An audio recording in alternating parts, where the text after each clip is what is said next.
Shalom, selamat sore Bapak Ibu Saudara yang ada di rumah. Kita bersyukur bisa ada sampai hari ini itu semua karena anugerah Tuhan.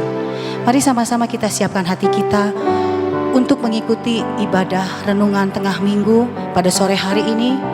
Biar setiap kita yang ada di rumah mendapatkan berkat yang luar biasa, baik lewat pujian penyembahan yang akan dinaikkan ataupun melalui firman yang akan ditaburkan sore hari ini melalui hambanya. Bapa yang baik, kami bersyukur atas berkat yang sudah Engkau lakukan dan kerjakan dalam kehidupan setiap kami anak-anak-Mu.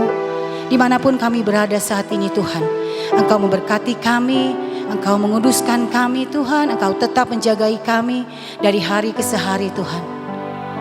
Saat sore hari ini Tuhan, kami mau siapkan hati kami untuk mengikuti ibadah renungan tengah minggu. Biar kami mendapatkan sukacita yang luar biasa daripada-Mu Tuhan. Terima kasih Bapa, terima kasih. Sampai akhir hidup kami Tuhan, kami ingin tetap setia mengikuti Engkau. Terima kasih Yesus Tuhan, terima kasih. Hanya di dalam nama Tuhan Yesus, semua orang percaya yang ada di rumah sama-sama katakan amin. Mari sama-sama kita angkat satu pujian untuk tetap setia. Sampai akhir hidup kita tetap setia melayani Tuhan, mengikuti Dia. Seperti wanita mengurapimu, menangis di bawah kakimu. Demikian hidupku mau mengasihimu. Yesus, Engkau baik bagiku. Sampai akhir ku menutup mata, ku tetap setia menanti janji-Mu. Sampai ku dapatkan mahkota kehidupanku, ku tetap setia untuk melayani-Mu. Terima kasih Tuhan. Sampai kami menutup mata kami sampai akhir Tuhan, kami tetap ingin setia melayani Engkau.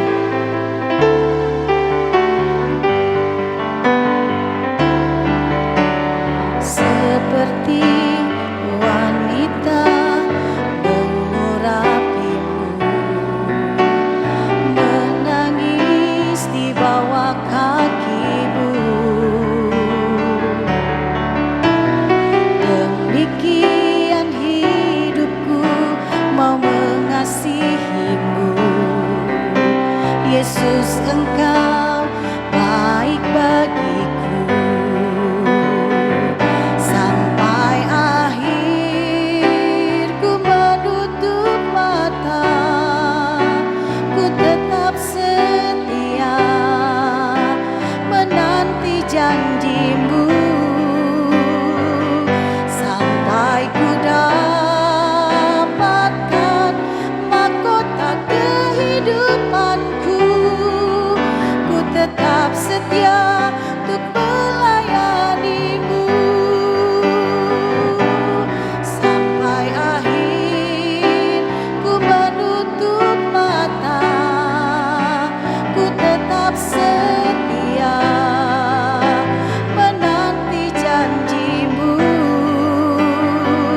Sampai ku dapatkan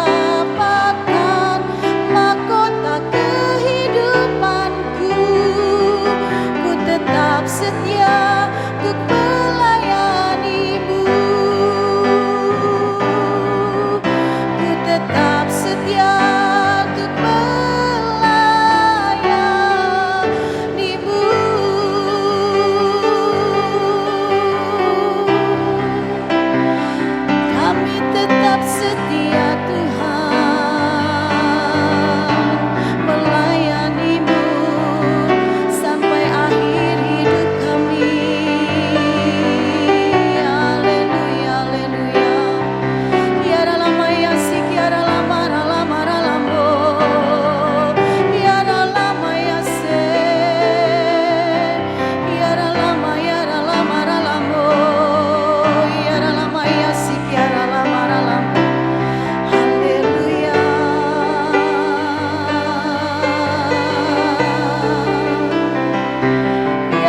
sampai akhir hidup kami Tuhan. Biar saat ajal kami tiba, kami tetap ingin setia melayani Engkau Tuhan. Karena kami tahu Allah yang kami sembah itu Allah yang hidup, Allah yang selalu tidak pernah terlambat menolong kami. Kami sungguh bangga punya Allah yang seperti Engkau Tuhan.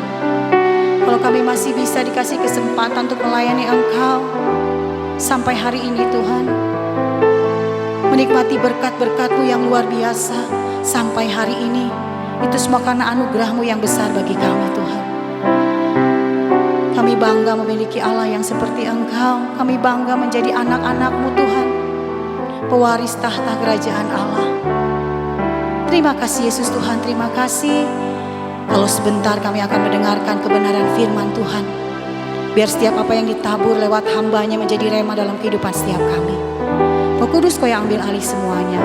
Ibadah renungan tengah minggu sore hari ini kami serahkannya dalam tangan kuasa-Mu. Hanya di dalam nama Tuhan Yesus kami mengucap syukur. Amin. Shalom, selamat malam Bapak Ibu Saudara yang dikasihi Tuhan. Kembali kita bertemu di ibadah tengah minggu. Dan saya percaya Bapak Ibu Saudara ada dalam keadaan yang diberkati Tuhan. Amin. Mari sebelum kita masuk dalam renungan firman Tuhan, atau saya bagikan sharing firman Tuhan, betapa Tuhan itu baik dan kita itu berharga di mata Tuhan. Mari kita berdoa Bapak Ibu Saudara. Kami mengucap syukur Tuhan buat malam hari ini. Kami datang kepada Tuhan merendahkan diri. Terima kasih buat kesempatan yang Tuhan berikan untuk kami boleh mendengar dan merenungkan firman Tuhan pada malam hari ini. Tuhan, biar hidup kami menemukan tujuan dan berdampak dimanapun kami ditempatkan oleh Tuhan. Terima kasih Tuhan. Mari Roh Kudus, Engkau melawat kami semua, Engkau yang berfirman bagi kami, dan hanya di dalam nama Tuhan Yesus kami serahkan waktu ibadah tengah minggu ini di dalam nama Tuhan Yesus. Haleluya. Amin. Saya bersyukur buat kesempatan yang masih Tuhan berikan, di mana saya menyadari bahwa kadang saya menyadari bahwa siapa ini saya, tetapi malam hari ini Tuhan percayakan saya untuk membawakan sharing kebenaran, pengalaman bersama Tuhan dan mengalami Tuhan. 2 minggu yang lalu waktu saya saat teduh, saya diingatkan akan peristiwa hidup saya di tahun 1998. Sebenarnya peristiwa itu saya sudah lupa saudara. Dan waktu saya saat teduh, seperti kayak film gitu waktu kejadian itu. Dan saya ingat-ingat waktu itu saya belum di dalam Tuhan. Dan waktu itu di tahun 1998 bulan Juni atau bulan Juli lah, antara Juni dan Juli waktu itu. Saya dan kedua teman saya biasa berkumpul bersama. Ya karena ngumpulnya kita salah pergaulan ya saudara. Jadi kita melakukan yang gak benar saudara, yaitu melakukan yang kriminal. Ya kalau sekarang dibilang merampok gitu saudara.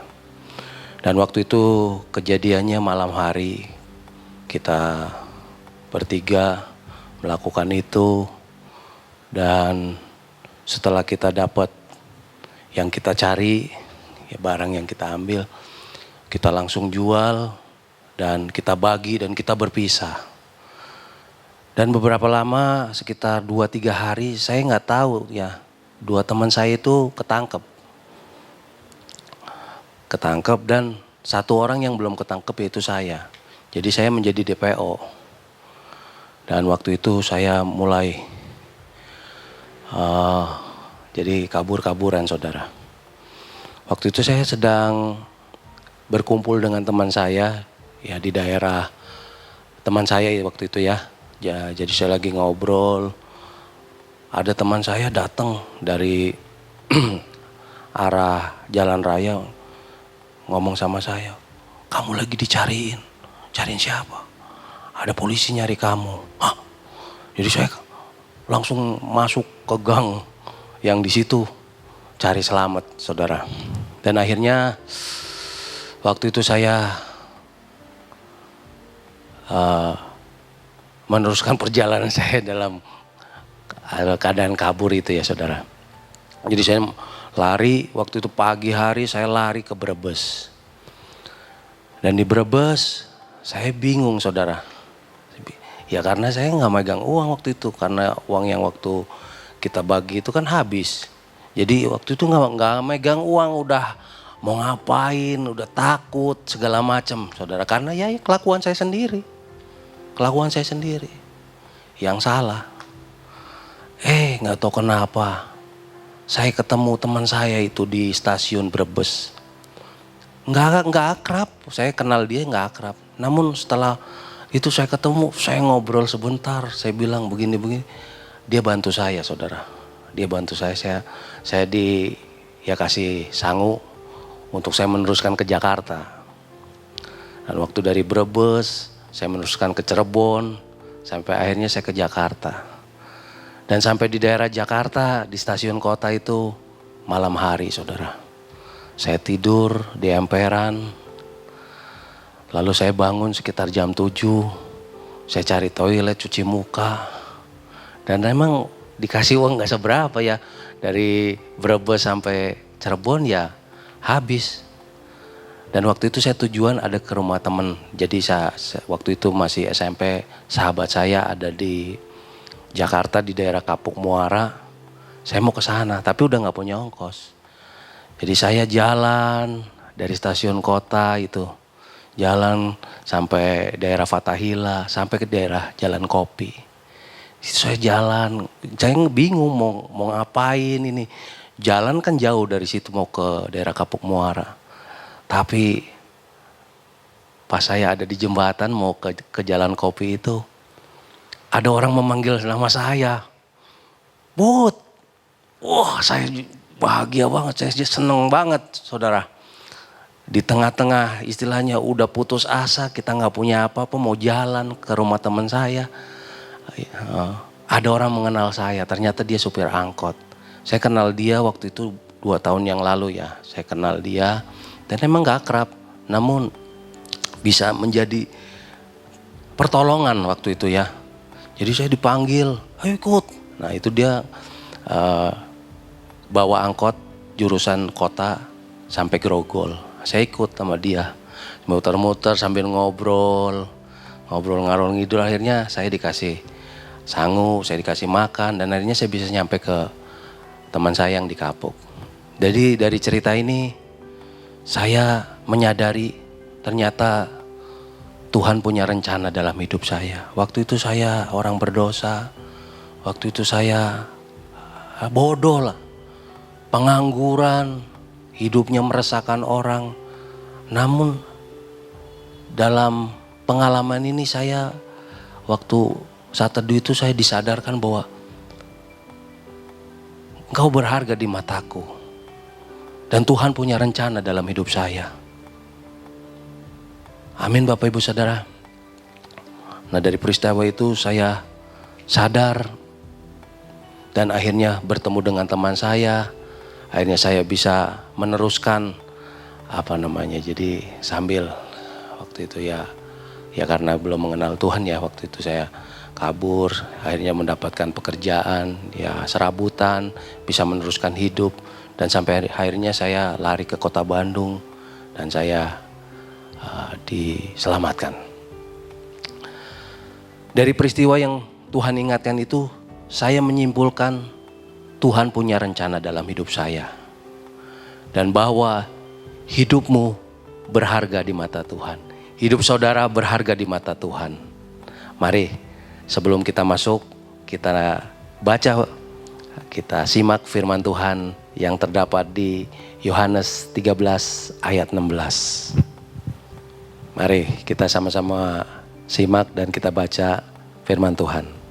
Karena begitu besar kasih Allah akan dunia ini, sehingga Ia telah mengaruniakan anaknya yang tunggal, supaya setiap orang yang percaya kepadanya tidak binasa, melainkan beroleh hidup yang kekal. Amin.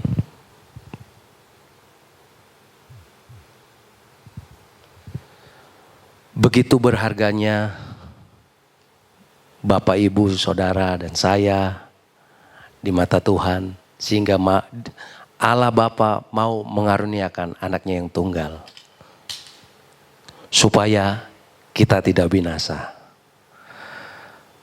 Dan saya menyadari bahwa saat saya diselamatkan, yaitu untuk menjadi alatnya, untuk kemuliaan nama Tuhan. Dan saya sadar bahwa dari pengalaman hidup saya yang waktu itu, yang masih berdosa, bodoh, pengangguran, dan tidak ada masa depan, namun Tuhan mau menolong saya. Apalagi sekarang, saya sudah di dalam Tuhan. Tuhan terus pegang tangan saya. Amin Bapak Ibu Saudara.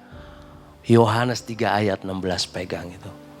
Betapa besar kasih Allah kepada kita, sehingga Ia mengaruniakan anaknya yang tunggal, supaya kita tidak binasa. Waktu itu bisa aja kalau saya nggak ada rencana bisa aja waktu saya bisa binasa Bapak Ibu Saudara. Hidup di dalam kesesatan. Namun ya luar biasanya Tuhan. Tuhan mau menolong saya yang tadinya sampah ini, yang gak berguna, tapi di mata Tuhan saya berharga.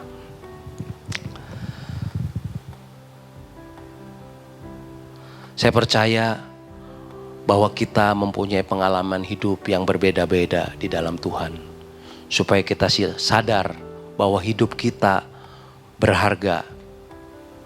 Tuhan mau tolong kita itu karena kasih-Nya kepada kita.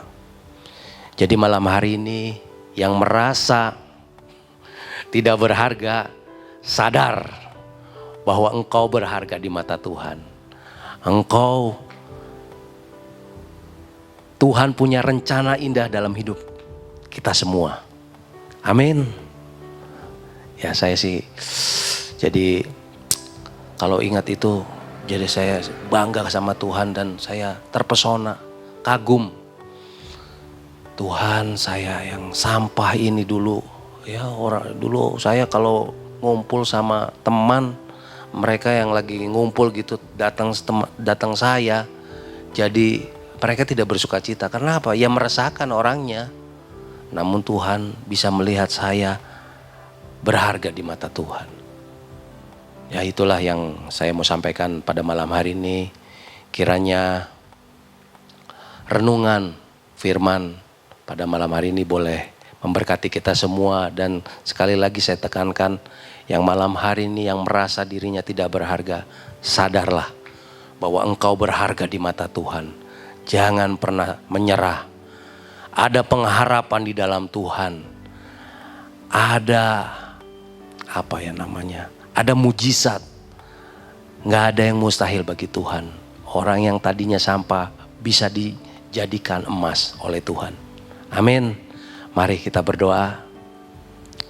Terima kasih Tuhan buat malam hari ini, di mana kami boleh mendengar sedikit renungan firman Tuhan yang sederhana ini, kiranya jadi berkat bagi jemaat yang di rumah Tuhan. Dan Tuhan juga ingatkan kembali bahwa kita berharga di mata Tuhan. Kami semua jemaat-Mu, umat-Mu berharga di mata Tuhan. Terima kasih Tuhan buat firman-Mu, meteraikan, ingatkan terus Tuhan dalam pikiran kami, dalam hati kami, bahwa Allah Bapa sudah mengaruniakan anaknya yang tunggal, supaya kita semua umat manusia tidak binasa. Terima kasih, kami bersyukur dan kami berdoa hanya di dalam nama Tuhan Yesus Kristus Allah kami yang hidup. Haleluya. Amin.